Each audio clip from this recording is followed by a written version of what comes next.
Assalamualaikum warahmatullahi wabarakatuh. Perkenalkan, kami dari kelompok 2. Saya Anggia Afrilanda dan rekan saya Andrea Rosa. Di sini kami akan menjelaskan mengenai cognitive factor in online behavior. Untuk materi pertama itu akan disampaikan oleh rekan saya Andrea Rosa. Semua aktivitas dapat dilakukan dengan menggunakan internet. Kehadiran internet memberikan kebiasaan baru dan mengubah interaksi manusia. Nah, dalam hal ini, cognitive factor in online behavior menyoroti kemungkinan negatif dari interaksi manusia dengan internet, terutama yang berkaitan dengan kognisi manusia. Banyak penelitian menunjukkan dampak dunia maya pada proses kognitif manusia. Hal tersebut meliputi aspek memori, penalaran, dan lain sebagainya. Nah, masalahnya pada saat ini kita dihadirkan pada pola kehidupan online yang berfungsi membantu atau mengurangi kognitif manusia.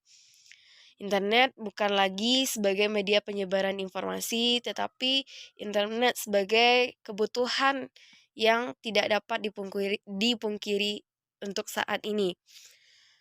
Ada pembahasan yang menarik. Yang pertama, eh, berkaitan dengan interaksi online dan kognisi yang berkembang. Sebelumnya ada satu pertanyaan yang menjadi sorotan, yaitu seberapa sering Anda menggunakan medsos? Mungkin kita punya jawaban tersendiri terhadap pertanyaan ini.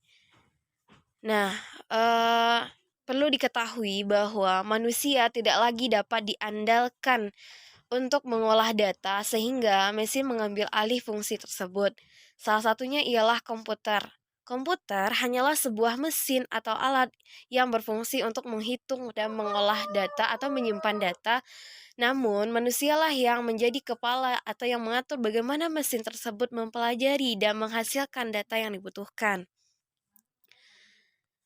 Nah, interaksi manusia dalam dunia maya menjadi sorotan dan pembahasan yang sangat menarik.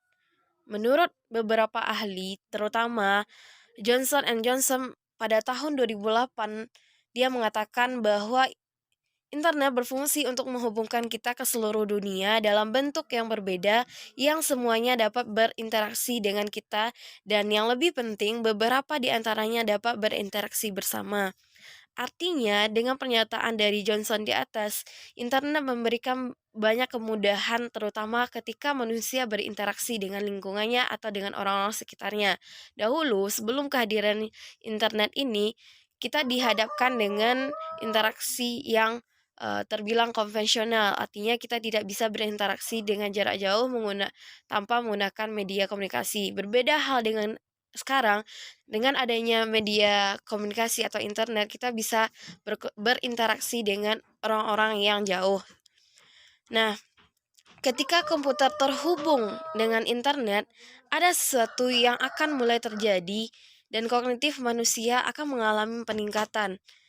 Nah, ini bisa kita gambarkan mengenai bagaimana interaksi online dan kognisi yang berkembang.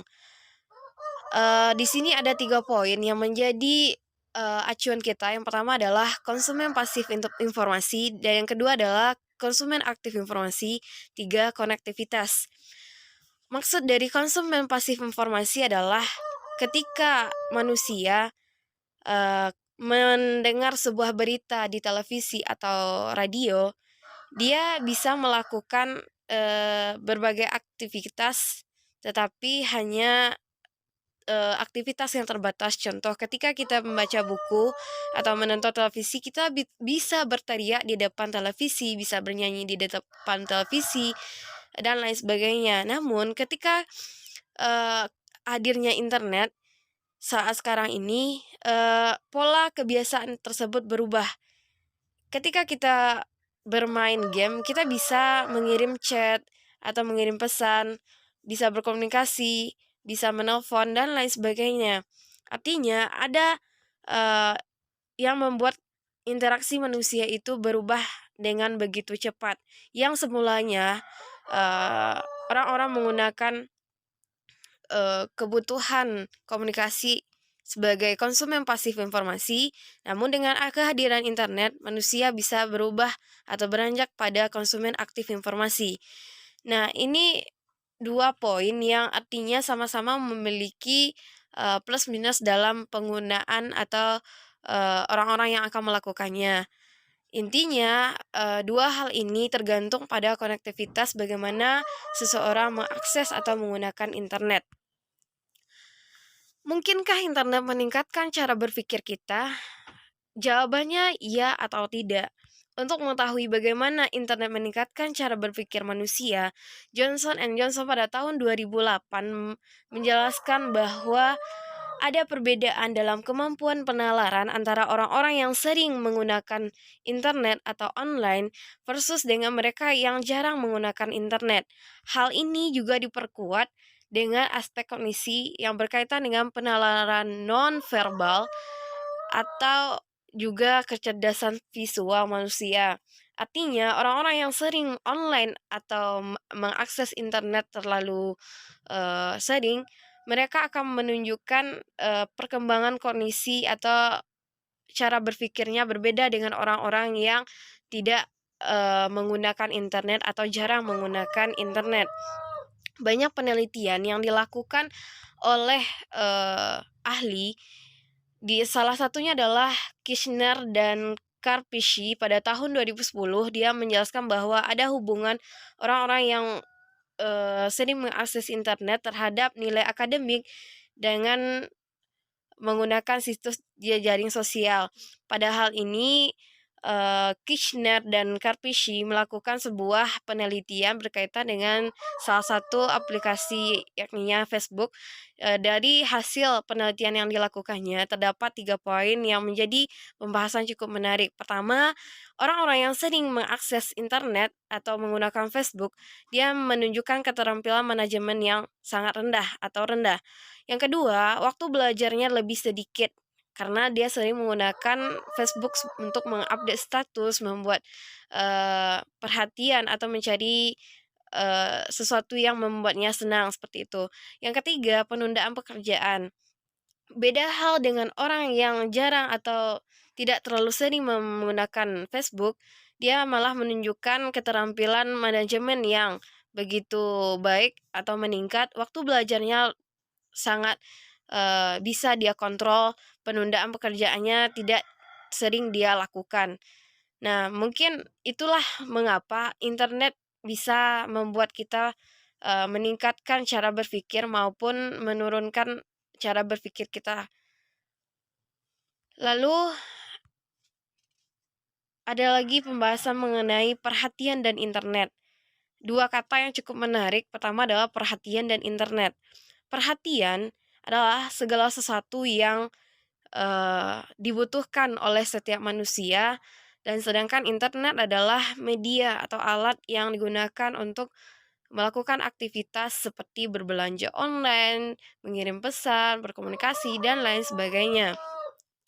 Nah, kehadiran internet sekaligus sebagai pusat media saat sekarang ini menjadi perhatian dari berbagai pihak seperti itu.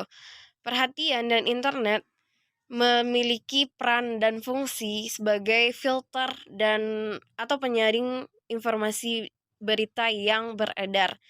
Artinya, perhatian di sini berfungsi sebagai filter atau penyaring untuk memastikan apakah berita atau informasi yang diberikan itu relevan atau tidak. Seperti saat sekarang ini banyak sekali muncul hoax gitu yang nantinya internet dan perhatian ini berfungsi untuk memberikan berita-berita yang sesuai dengan kondisi sebenarnya. Mungkin sekian, saya kembalikan pada teman saya. Selamat. Membaca dan internet. Bagi kebanyakan orang, membaca membutuhkan usaha sadar agar apa yang kita baca dapat kita pahami dan dapat diingat untuk jangka waktu yang lama. Kemajuan teknologi menggiring manusia ke zaman yang serba mudah, terutama saat munculnya internet. Dengan kehadiran internet, sumber bacaan yang kita pakai atau gunakan tidak hanya berupa buku atau teks offline, tetapi juga muncul istilah teks online. Secara sekilas, teks online maupun offline memerlukan tingkat pemrosesan kognitif yang sama. Tetapi hasil penelitian menunjukkan bahwa pernyataan tersebut tidaklah benar. Hypertext adalah mekanisme yang umum digunakan untuk menyajikan teks elektronik dan cukup sering digunakan dalam berbagai konteks, mulai dari membaca elektronik hingga teks berbasis web. Hal yang membedakan hypertext dari teks offline adalah hypertext berisi tautan aktif atau hyperlink yang disematkan di dalam teks. Tautan tersebut memungkinkan penggunanya untuk mengakses berbagai macam informasi dari teks yang mereka baca. Berdasarkan hasil penelitian De Stefano, Lefre, dan Smart, menunjukkan bahwa beban kognitif pada hypertext itu lebih tinggi dibandingkan dengan teks offline biasa. Semakin tinggi fleksibilitas dan jumlah pilihan yang tersedia, maka semakin tinggi pula beban kognitif yang akan dihadapi oleh individu tersebut. Sedangkan menurut Carr, perbedaan utama dari pemrosesan teks online dan offline ialah proses kognitif membaca offline melibatkan dua indera penting, yaitu haptik atau sentuhan dan penglihatan. Sedangkan menurut Mangen, membaca adalah proses multi indera di mana kita harus membangun hubungan relatif antara konteks di mana teks diperkenalkan dengan konten atau pemahaman teks tersebut. Selain itu, teks online juga memiliki gangguan yang lebih banyak dibandingkan teks offline dalam memahaminya.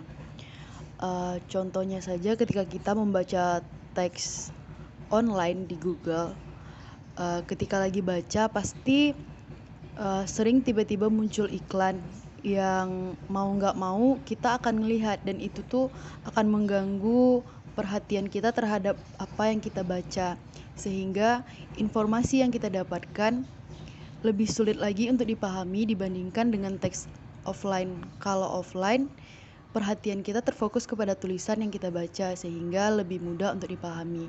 Karena itulah beban kognisinya untuk teks online lebih berat dibandingkan dengan teks yang offline. Untuk itu, supaya membaca online lebih mudah dipahami, maka kita dituntut untuk memiliki konsentrasi yang lebih. Selanjutnya ialah belajar di lingkungan online. Menurut Schweller, aspek pembelajaran melibatkan konstruksi dari apa yang kita sebut skema. Skema ialah istilah yang digunakan oleh Bartlett yang dapat dianggap sebagai skrip aktif online yang berfungsi untuk menyimpan potongan informasi yang dikelompokkan bersama di sekitar topik atau subjek tertentu. Ketika membaca, informasi yang kita peroleh itu akan disimpan sementara dalam memori jangka pendek, yang kemudian akan ditransfer menuju memori jangka panjang. Nah, dalam proses tersebut, terdapat beberapa rintangan yang menghalangi informasi tersebut untuk disimpan di dalam memori jangka panjang. Untuk teks online itu memiliki kesulitan yang lebih tinggi dibandingkan dengan teks offline. Karena ketika kita membaca teks online, bisa saja muncul gangguan berupa iklan, sehingga perhatian kita akan teralihkan dan tidak fokus lagi untuk membaca artikel yang sedang kita baca. Sedangkan kalau untuk online, kita hanya terfokus kepada bacaan saja. Nah, kesulitan dalam menyimpan informasi tersebutlah yang dianggap sebagai masalah utama yang berkaitan dengan beban kognitif.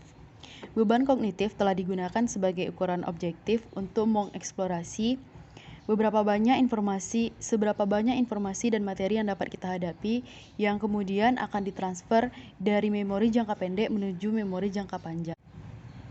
Ada istilah kelebihan kognitif. Kelebihan kognitif adalah situasi di mana kita memiliki lebih banyak informasi yang masuk dari lingkungan yang tidak dipenuhi atau dipertahankan oleh kapasitas kita untuk ditransfer ke skema yang terdapat dalam memori jangka panjang.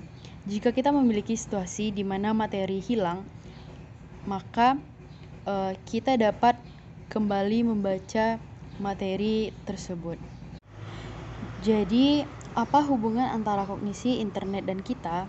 Nah, ketika kita membaca sebuah buku atau artikel, maka apa yang kita dapat tersebut akan disimpan di memori jangka pendek dan akan ditransfer ke memori jangka panjang yang kemudian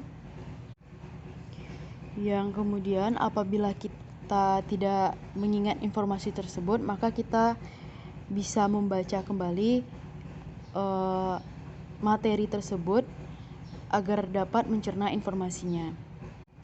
Menurut Smale, Moody, Siddharth, dan Buchheimer menyebutkan bahwa penggunaan internet atau lebih khususnya tindakan pencarian di internet dapat menyebabkan perubahan yang dapat diukur pada tingkat aktivasi otak.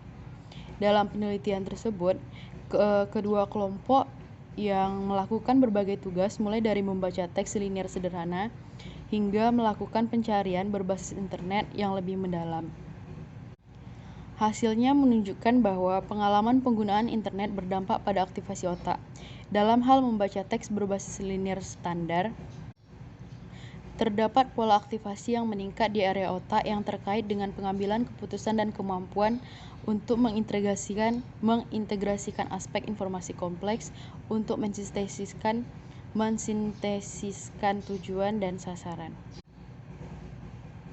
Dan dapat disimpulkan bahwa proses sebenarnya dari pencarian di internet melibatkan lebih banyak otak daripada proses sederhana membaca teks secara offline. Sekian presentasi dari kami, lebih dan kurang kami mohon maaf. Kami akhiri dengan wabillahi taufiq wal hidayah. Wassalamualaikum warahmatullahi wabarakatuh.